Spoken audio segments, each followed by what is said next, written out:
Hello friends, ಆಹಾರ ವಾಹಿನಿ ಚಾನಲ್ಗೆ ಸ್ವಾಗತ. ಸೋಯಾ ಚಂಕ್ ರೆಸಿಪಿ ಈ ತುಂಬ ಈಸಿಯಾದ ರೆಸಿಪಿ ಹಾಗೂ ಇದರ ಜೊತೆಗೆ ಜೀರಿಗೆ ಹಾಗೂ ಕೊತ್ತಂಬರಿ ಸೊಪ್ಪಿನ ರೈಸ್ ಮಾಡುವುದು ಹೇಗೆ ಅಂತ ನೋಡೋಣ ಬನ್ನಿ. ನೋಡೋದಕ್ಕೆ ಮೊದಲು ನನ್ನ ಚಾನಲ್ ಸಬ್ಸ್ಕ್ರೈಬ್ ಆಗದೆ ನೋಡ್ತಾ ಇದ್ರೆ ಸಬ್ಸ್ಕ್ರೈಬ್ ಮಾಡ್ಕೊಳ್ಳಿ, ಲೈಕ್ ಮಾಡಿ, ಶೇರ್ ಮಾಡಿ, ಬೆಲ್ ಐಕನ್ ಒತ್ತಿದ್ರೆ ನೋಟಿಫಿಕೇಶನ್ ಫಸ್ಟ್ ನಿಮಗೆ ಬರುತ್ತೆ. ಫ್ರೆಂಡ್, ಮೊದಲಿಗೆ ಸೋಯಾ ಚಂಕ್ಸ್ ಮಾಡುವುದಕ್ಕೆ ಮಸಾಲೆ ಏನೇನು ಬೇಕಂತ ನೋಡೋಣ ಬನ್ನಿ. 2 ಗ್ಲಾಸ್ ನೀರನ್ನು ಹಾಕಿ ಗ್ಯಾಸ್ ಮೇಲೆ ಇಟ್ಟು ಕುದಿಯಲು ಬಿಡಿ. 3 ಈರುಳ್ಳಿಯನ್ನು ಹಾಕಿ ಕಟ್ ಮಾಡಿ ದಪ್ಪ ದಪ್ಪ ಕಟ್ ಮಾಡಿ, ಹಾಗೆ 4 ಒಣಮೆಣಸಿಕಾಯನ್ನು ಹಾಕಿ 10 ರಿಂದ 15 ಪೀಸ್ ಬೆಳ್ಳುಳ್ಳಿಯನ್ನು ಹಾಕಿ 2 ಹಸಿ ಮೆಣಸಿಕಾಯನ್ನು ಕೂಡ ಕಟ್ ಮಾಡಿ ಹಾಕಿ ಚೆನ್ನಾಗಿರುತ್ತೆ.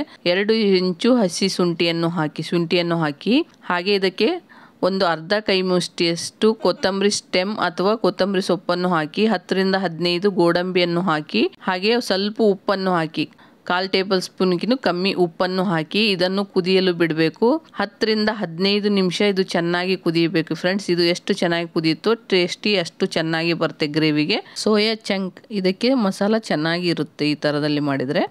ನೋಡಿ, ಇದು ಚೆನ್ನಾಗಿ ಇವಾಗ ಕುದಿ ಬರುತ್ತಿದೆ. ಇದನ್ನು ಒಂದು ಜಲ್ಲಡೆಯಿಂದ ಈ ಥರದಲ್ಲಿ ನೀರನ್ನು ಬಸಿದಿಟ್ಟುಕೊಂಡು ಇದು ಮಸಾಲ ಚೆನ್ನಾಗಿ ಆರಲು ಬಿಡಬೇಕು. ಚೆನ್ನಾಗಿ ಆರಿದ ಮೇಲೆ ಮಿಕ್ಸಿ ಜಾರಿಗೆ ಹಾಕಿದ್ರೇ ಚೆನ್ನಾಗಿ ಆಗುತ್ತೆ. ಅದಕ್ಕೋಸ್ಕರ ನೀವು ಮಿಕ್ಸಿ ಜಾರಿಗೆ ಹಾಕುವಾಗ ಚೆನ್ನಾಗಿ ಆರಿದ ಮೇಲೆ ಮಿಕ್ಸಿ ಜಾರಿಗೆ ಹಾಕಿಕೊಳ್ಳಿ. ಹೈ ಪ್ರೋಟೀನ್ ಇರುವ ರೆಸಿಪಿ ಫ್ರೆಂಡ್ಸ್, ಇದು ತುಂಬಾ ಹೆಲ್ತಿಗೂ ತುಂಬಾ ಒಳ್ಳೆಯದು, ಈಸಿ ಆಗುತ್ತೆ. ಈ ಥರದಲ್ಲಿ ನೀವು ಒಂದ್ಸರಿ ಮಾಡ್ಕೊಳ್ಳಿ. ನೈಸಾಗಿ ಇದನ್ನು ಮಿಕ್ಸಿ ಜಾರಿಗೆ ಹಾಕಿ ನೈಸಾಗಿ ರುಬ್ಬಿಕೊಳ್ಳಿ. ಪೇಸ್ಟ್ ನೈಸಾಗಿರಬೇಕು. ಎಷ್ಟು ನೈಸಾಗಿರುತ್ತೋ ಅಷ್ಟು ಚೆನ್ನಾಗಿರುತ್ತೆ. ಇವಾಗ ಸೋಯಾ ಚಂಕ್ ಇದನ್ನು ಕೂಡ 3 ರಿಂದ 4 ನಿಮಿಷ ಚೆನ್ನಾಗಿ ಕುದಿಸಿಕೊಳ್ಳಬೇಕು. ಒಂದು ಗ್ಯಾಸ್ ಮೇಲೆ ಕಡಾಯಿಯನ್ನಿಟ್ಟು 2 ಗ್ಲಾಸ್ ನೀರನ್ನು ಹಾಕಿ ನಿಮಗೆ ಎಷ್ಟು ಬೇಕೋ ಅಷ್ಟು, ಅಂದರೆ 100 ಗ್ರಾಮು ಅಥವಾ ಒಂದು ಅರ್ಧ ಕಪ್ಪಿನಷ್ಟು ಸೋಯಾ ಚಂಕನ್ನು ಹಾಕಿ 3 ರಿಂದ 4 ನಿಮಿಷ ಕುದಿಸಿ ಸಾಕು. ಆಮೇಲೆ ತಣ್ಣನ ನೀರಿನಲ್ಲಿ ಹಾಕಿ ಆರಲು ಬಿಟ್ಟು ಕೈಯಿಂದ ನೀರಿನ ಅಂಶವನ್ನು ಹಿಂಡಿ ಒಂದು ಪಾತ್ರೆಗೆ ಇಟ್ಟುಕೊಳ್ಳಿ. ಹಾಗೆ ಒಗ್ಗರಣೆಗೆ ಏನೇನು ಬೇಕಂತ ನೋಡೋಣ ಬನ್ನಿ. ಒಗ್ಗರಣೆಗೆ 1 ಟೇಬಲ್ ಸ್ಪೂನಿನಷ್ಟು ತುಪ್ಪವನ್ನು ತೆಗೆದುಕೊಳ್ಳಿ. ಹಾಗೆ 3 ಟೇಬಲ್ ಸ್ಪೂನ್ ಎಣ್ಣೆಯನ್ನು ಹಾಕಿ ಹಾಗೂ 10 ರಿಂದ 15 ಪೀಸು ಬೆಳ್ಳುಳ್ಳಿ ಹಾಗೂ 2 ಹಸಿಮೆಣಸಿಕಾಯನ್ನು ಕೂಡ ಹಾಕಿ ಇದಕ್ಕೆ ಒಂದು ಅರ್ಧ ಟೇಬಲ್ ಸ್ಪೂನಿನಷ್ಟು ಜೀರಿಗೆಯನ್ನು ಹಾಕಿ ಅಥವಾ ಸ್ವಲ್ಪ ಹಾಕಿ ಇದು ಚೆನ್ನಾಗಿ ಗೋಲ್ಡನ್ ಬ್ರೌನ್ ಬಂದ ಮೇಲೆ ಇದಕ್ಕೆ 1 ಟೇಬಲ್ ಸ್ಪೂನ್ ಖಾರದ ಪುಡಿಯನ್ನು ಹಾಕಿ ರುಬ್ಬಿಟ್ಟುಕೊಂಡ ಮಸಾಲವನ್ನು ಇದಕ್ಕೆ ಹಾಕಿ ಚೆನ್ನಾಗಿರುತ್ತೆ. ಈ ರುಬ್ಬಿಟ್ಟು ಮಸಾಲವನ್ನು ಹಾಕಿಕೊಂಡು ಇದನ್ನು ಚೆನ್ನಾಗಿ ಮಿಕ್ಸ್ ಮಾಡಿ. ಆಮೇಲೆ ಇದಕ್ಕೆ ನಿಮಗೆ ನೀರು ಎಷ್ಟು ಬೇಕೋ ಅಷ್ಟು ನೀರು ಮಿಕ್ಸ್ ಮಾಡ್ಕೋಬೋದು. ಆದರೆ ಇದೇ ಮಿಕ್ಸಿ ಜಾರಲ್ಲಿ ಬಿಸಿ ನೀರನ್ನು ಅರ್ಧ ಗ್ಲಾಸಿನಷ್ಟು ನೀರನ್ನು ಹಾಕಿ ಬಿಸಿ ನೀರು ಹಾಕಿ ಚೆನ್ನಾಗಿರುತ್ತೆ. ಹಾಟ್ ವಾಟರ್ ಇದನ್ನು ಹಾಕಿ ಸ್ವಲ್ಪ ಚೆನ್ನಾಗಿ ಮಿಕ್ಸ್ ಮಾಡಿ. ಈ ಥರದಲ್ಲಿ ಚೆನ್ನಾಗಿ ಮಿಕ್ಸ್ ಮಾಡಿ ರುಚಿಗೆ ತಕ್ಕಷ್ಟು ಉಪ್ಪನ್ನು ಹಾಕಿ ಇದಕ್ಕೆ 1/4 ಟೇಬಲ್ ಸ್ಪೂನಿನಷ್ಟು ಅರಿಶಿಣ ಪುಡಿಯನ್ನು ಕೂಡ ಹಾಕಿ ಚೆನ್ನಾಗಿ ಮಿಕ್ಸ್ ಮಾಡಿ ಫ್ರೆಂಡ್ಸ್. ಹಾಗೆ ನೀರು ಸ್ವಲ್ಪ ಗಟ್ಟಿ ಅನಿಸಿದರೆ ಇನ್ನೊಂದು ಅರ್ಧ ಗ್ಲಾಸಿನಷ್ಟು ನೀರನ್ನು ಹಾಕಿ ಟೋಟಲ್ 1 ಗ್ಲಾಸ್ ಇದ್ದರೆ ಚೆನ್ನಾಗಿರುತ್ತೆ. ಹಾಗೆ ಇದು ಮಸಾಲೆಗೆ ಕ್ಯಾಪ್ಸಿಕಮ್ ಕೂಡ ಬೇಕಾಗುತ್ತೆ. ಒಂದು ಕ್ಯಾಪ್ಸಿಕಮನ್ನು ಒಂದು ಪಾತ್ರೆಯಲ್ಲಿ ಸ್ವಲ್ಪ ಎಣ್ಣೆ ಹಾಕಿ ಹುರಿದಿಟ್ಟುಕೊಳ್ಳಿ ಸ್ವಲ್ಪ. ಹಾಗೆ ಒಂದು ಈರುಳ್ಳಿಯನ್ನು ಕೂಡ ದಪ್ಪದಾಗಿ ಕಟ್ ಮಾಡಿ ಅದು ಕೂಡ ಹುರಿದಿಟ್ಟುಕೊಳ್ಳಿ. ಲೈಟಾಗಿ ಹುರಿದಿಟ್ಕೊಂಡ್ರೆ ಟೇಸ್ಟ್ ಚೆನ್ನಾಗಿ ಬರುತ್ತೆ. ಹಾಗೆ ಗ್ರೇವಿ ಚೆನ್ನಾಗಿ ಕುದೀತಿರಬೇಕು. ಕುದಿಯುವಾಗ ಸೋಯಾ ಚಂಕನ್ನು ಹಾಕಿ ಕುದಿಸಿಟ್ಟ ಸೋಯಾ ಚಂಕನ್ನು ಹಾಕಿ ಆಮೇಲೆ ಇದಕ್ಕೆ ಫ್ರೈ ಮಾಡಿಟ್ಟುಕೊಂಡ ಈರುಳ್ಳಿ ಕೂಡ ಹಾಕಿ ಹಾಗೆ ಫ್ರೈ ಮಾಡಿಟ್ಟ ಕ್ಯಾಪ್ಸಿಕಮನ್ನು ಕೂಡ ಹಾಕಿ ಹಾಗೆ 1 ಟೊಮೆಟೊವನ್ನು ಕೂಡ ಹಾಕಿಕೊಳ್ಳಿ. ದಪ್ಪದಾಗೆ ಇರಬೇಕು ಪೀಸ್ಗಳು. ದಪ್ಪ ಪೀಸ್ಗಳನ್ನೇ ಹಾಕಿ ಚೆನ್ನಾಗಿ ಟೇಸ್ಟಿ ಬರುತ್ತೆ. ಇದನ್ನು ಚೆನ್ನಾಗಿ ಮಿಕ್ಸ್ ಮಾಡಿ ಮಸಾಲೆ ಎಲ್ಲ ಚೆನ್ನಾಗಿ ಮಿಕ್ಸ್ ಮಾಡಬೇಕು.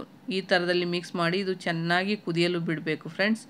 ಒಂದು 2-3 ನಿಮಿಷ ಚೆನ್ನಾಗಿ ಕುದ್ರೆ ಟೇಸ್ಟಿಯಾಗಿ ಬರುತ್ತೆ. ಇದಕ್ಕೆ 1 ಟೇಬಲ್ ಸ್ಪೂನಿನಷ್ಟು ಗರಂ ಮಸಾಲ ಪುಡಿಯನ್ನು ಕೂಡ ಹಾಕಿ ಹಾಗೆ ಕಸ್ತೂರಿ ಮೇಥಿ 1 ಟೇಬಲ್ ಸ್ಪೂನನ್ನು ಹಾಕಿ ಇದನ್ನು ಚೆನ್ನಾಗಿ ಮಿಕ್ಸ್ ಮಾಡಿ. ನೋಡಿ, ಹೀಗೆ ಚೆನ್ನಾಗಿ ಮಿಕ್ಸ್ ಮಾಡ್ತಾಯಿರಿ, ಅಂದರೆ ತಳ ಅಂಟದ ಹಾಗೆ ಮಿಕ್ಸ್ ಮಾಡ್ತಾ ಇರಬೇಕು. ಹಾಗೆ ಇದು 3 ನಿಮಿಷ ಕುದಿಸಿದರೆ ಸಾಕು, ಚೆನ್ನಾಗಿ ಕುದಿಯುತ್ತೆ. ಇದಕ್ಕೆ ಸ್ವಲ್ಪ ಒಂದು ಅರ್ಧ ಟೇಬಲ್ ಸ್ಪೂನಿನಷ್ಟು ಕೊರಿಯಾಂಡರ್ ಪೌಡ್ರ್, ಧನಿಯಾ ಪೌಡ್ರನ್ನು ಕೂಡ ಹಾಕಿ ಇವಾಗ ನೋಡಿ ಚೆನ್ನಾಗಿ ಕುದಿ ಬಂದಿದೆ. ಇವಾಗ ನೀವು ಜಾಸ್ತಿ ಕೊತ್ತಂಬರಿ ಸೊಪ್ಪನ್ನು ಹಾಕಿ ಟೇಸ್ಟಿಯಾಗಿ ಚೆನ್ನಾಗಿ ಬರುತ್ತೆ. ರುಚಿ ಕಮ್ಮಿ ಆದರೆ, ಉಪ್ಪು ಕಮ್ಮಿ ಆದರೆ ಇನ್ನೊಂದು ಸ್ವಲ್ಪ ಉಪ್ಪನ್ನು ಹಾಕಿಕೊಳ್ಳಿ, ಚೆನ್ನಾಗಿರುತ್ತೆ. ನೋಡಿ, ಇವಾಗ ಟೇಸ್ಟಿಯಾಗಿ ಕುದ್ದು ಬಂದಿದೆ. ಆಮೇಲೆ ಇದಕ್ಕೆ ಕಲರ್ ನಿಮಗೆ ಬೇಕು ಅನಿಸಿದರೆ 1 ಟೇಬಲ್ ಸ್ಪೂನ್ ಎಣ್ಣೆಯಲ್ಲಿ 1 ಟೇಬಲ್ ಸ್ಪೂನ್ ಅಥವಾ ಅರ್ಧ ಟೇಬಲ್ ಸ್ಪೂನ್ ಖಾರವನ್ನು ಹಾಕಿ ಇದರ ಮೇಲೆ ಹಾಕಿ ಎಣ್ಣೆ ಖಾರ ಹಾಕಿದರೆ ಕಲರ್ಫುಲ್ಲಾಗಿ ಬರುತ್ತೆ. ಸೋಯಾ ಚಂಕಲ್ಲಿ ಪ್ರೋಟೀನ್ ರಿಚ್ ಇರುತ್ತೆ. ಈ ಕೊಲೆಸ್ಟ್ರಾಲ್ಗೂ ಕೂಡ ಇದು ತುಂಬಾ ಚೆನ್ನಾಗಿರುತ್ತೆ ಹಾಗೂ ಡಯಾಬಿಟಿಸ್ಗೂ ಕೂಡ ಇದು ತುಂಬಾ ಹೆಲ್ತಿಕರವಾಗಿರುತ್ತೆ ಫ್ರೆಂಡ್ಸ್. ಈ ಸೋಯಾ ಚಂಕ್ ಕ್ಯಾನ್ಸರಿಗೂ ಕೂಡ ತುಂಬಾ ಒಳ್ಳೆಯದು. ಪೀರಿಯಡ್ ಸಮಸ್ಯೆ ಇದ್ದರೂ ಇದು ಕೂಡ ಒಳ್ಳೆಯದು. ಕ್ಯಾಲ್ಸಿಯಂ ಕೂಡ ಇರುತ್ತೆ ಫ್ರೆಂಡ್ಸ್. ಇವಾಗ ಇದಕ್ಕೆ ಸೈಡ್ ಡಿಶ್ ಆಗಿ ರೈಸ್ ಮಾಡುವುದು. ಜೀರಾ ಹಾಗೂ ಕೊತ್ತಂಬರಿ ಸೊಪ್ಪಿನ ರೈಸ್ ಮಾಡೋದಕ್ಕೆ ಏನೇನು ಬೇಕಂತ ನೋಡೋಣ ಬನ್ನಿ. ಅದಕ್ಕೆ 1 ಟೇಬಲ್ ಸ್ಪೂನಿನಷ್ಟು ತುಪ್ಪ ಹಾಕಿ, ಗೋಡಂಬಿ ನಿಮಗೆ ಎಷ್ಟು ಬೇಕೋ ಅಷ್ಟು ಗೋಡಂಬಿಯನ್ನು ಹಾಕಿ ಸ್ವಲ್ಪ ಕಂದು ಬಣ್ಣ ಬರುವ ತನಕ ಇದನ್ನು ಚೆನ್ನಾಗಿ ಫ್ರೈ ಮಾಡಿಕೊಳ್ಳಬೇಕು. ಹಾಗೆ ಅರ್ಧ ಟೇಬಲ್ ಸ್ಪೂನಿನಷ್ಟು ಜೀರಿಗೆಯನ್ನು ಕೂಡ ಹಾಕಿ, ಈ ಜೀರಿಗೆಯನ್ನು ಹಾಕಿ ಸ್ವಲ್ಪ ಫ್ರೈ ಮಾಡಿ ಚೆನ್ನಾಗಿರುತ್ತೆ. ಇದಕ್ಕೆ ಕೊತ್ತಂಬರಿ ಸೊಪ್ಪು ಅರ್ಧ ಕಪ್ಪಿನಷ್ಟು ಕೊತ್ತಂಬರಿ ಸೊಪ್ಪನ್ನು ಹಾಕಿ, ಅದು 1 ಕಪ್ಪು ನೀವು ಎಷ್ಟು ಜಾಸ್ತಿ ತೊಗೊತೀರೋ ಅಷ್ಟು ಚೆನ್ನಾಗಿರುತ್ತೆ. 1 ಕಪ್ಪು ಕೊತ್ತಂಬರಿ ಸೊಪ್ಪನ್ನು ಹಾಕಿಕೊಂಡು ಸ್ವಲ್ಪ ಫ್ರೈ ಮಾಡಿ ಇದನ್ನು ಚೆನ್ನಾಗಿ ಫ್ರೈ ಆದ ಮೇಲೆ ಇದಕ್ಕೆ 1 ಬಟ್ಟಲು ರೈಸನ್ನು ಹಾಕಿ, 1 ಕಪ್ಪು ರೈಸನ್ನು ಹಾಕಿ, ನಿಮಗೆ ಜಾಸ್ತಿ ರೈಸ್ ಬೇಕಂದರೆ ಜಾಸ್ತಿ ಕೂಡ ಮಾಡ್ಕೋಬೋದು. ಇದು ನಾವು 1 ಕಪ್ ಅಷ್ಟು ಹಾಕಿರೋದು. 1 ಕಪ್ ರೈಸನ್ನು ಹಾಕಿ ರುಚಿಗೆ ತಕ್ಕಷ್ಟು ಉಪ್ಪನ್ನು ಹಾಕಿ, ಉಪ್ಪು ಫಸ್ಟ್ ಹಾಕಕ್ಕೆ ಹೋಗಬೇಡಿ, ರೈಸ್ ಹಾಕಿದ ಮೇಲೆ ಹಾಕಿ ಆಮೇಲೆ ಚೆನ್ನಾಗಿ ಮಿಕ್ಸ್ ಮಾಡಿ ಇದಕ್ಕೆ ಒಂದು ಅರ್ಧ ಲಿಂಬೆ ಹಣ್ಣನ್ನು ಜ್ಯೂಸನ್ನು ಇದಕ್ಕೆ ಹಾಕಿಕೊಳ್ಳಬೇಕು. ಇದನ್ನು ಹಾಕಿ ಚೆನ್ನಾಗಿ ಮಿಕ್ಸ್ ಮಾಡಿ ನೋಡಿ, ಈ ಥರದಲ್ಲಿ ಇದನ್ನು ಚೆನ್ನಾಗಿ ಮಿಕ್ಸ್ ಮಾಡಿಕೊಳ್ಳಬೇಕು ಫ್ರೆಂಡ್ಸ್. ಟೇಸ್ಟಿಯಾಗಿರುತ್ತೆ ಈ ರೈಸು. ಈ ರೈಸ್ ಸೋಯಾ ಚಂಕ್ ರೆಸಿಪಿಗೆ ತುಂಬಾ ಟೇಸ್ಟಿಯಾಗಿ ಬರುತ್ತೆ ಫ್ರೆಂಡ್ಸ್. ಇದಕ್ಕೆ ಸೈಡ್ ಡಿಶ್ ಆಗಿ ಚೆನ್ನಾಗಿರುತ್ತೆ.